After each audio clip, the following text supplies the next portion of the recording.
শ্রীমদ্ ভগবদ্গীতা যথাযথ নবম অধ্যায় রাজগুহযোগ শ্লোক নাম্বার 7। সর্বভূতানি কৌন্তেয় প্রকৃতিম ইয়ান্তি মামিকম কল্পক্ষয়ে পুনঃস্থন্তি কল্পাদো বিসৃজমাহমম।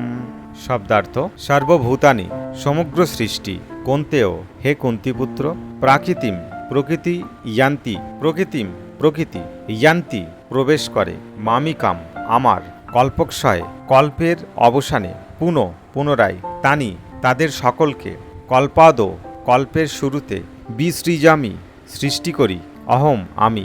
অনুবাদ: হে কুন্তেয়, কল্পান্তে সমস্ত জড়সৃষ্টি আমারই প্রকৃতিতে প্রবেশ করে এবং পুনরায় কল্পরাম্ভে প্রকৃতির দ্বারা আমি তাদের সৃষ্টি করি। তাৎপর্য: জড়জগতের সৃষ্টি, স্থিতি ও প্রলয় সম্পূর্ণরূপে পরম পুরুষোত্তম ভগবানের ইচ্ছার উপর সম্পূর্ণভাবে নির্ভর করে। কল্পের অবসানে মানে ব্রহ্মার মৃত্যু হলে ব্রহ্মার আয়ু 100 বছর, তার একদিন পৃথিবীর 430 কোটি বছরের সমান, তার রাত্রি স্থায়িত্ব সমপরিমাণ, তার 1 মাস এই রকম 30 দিন ও রাত্রির সমন্বয়, এই রকম 12টি মাসে তার 1 বৎসর হয়। এই রকম 100 বছর পরে ব্রহ্মার যখন মৃত্যু হয় তখন প্রলয় হয়। এর অর্থ হচ্ছে ভগবানের দ্বারা অভিব্যক্ত শক্তি পুনরায় তারই মধ্যে লয় হয়ে যায়। তারপরে আবার যখন জড়জগতের সৃষ্টির প্রয়োজন হয় তখন তার ইচ্ছা অনুসারে তা সম্পূর্ণ হয়। বহুশ্যাম, এক হলেও আমি বহুরূপ ধারণ করব।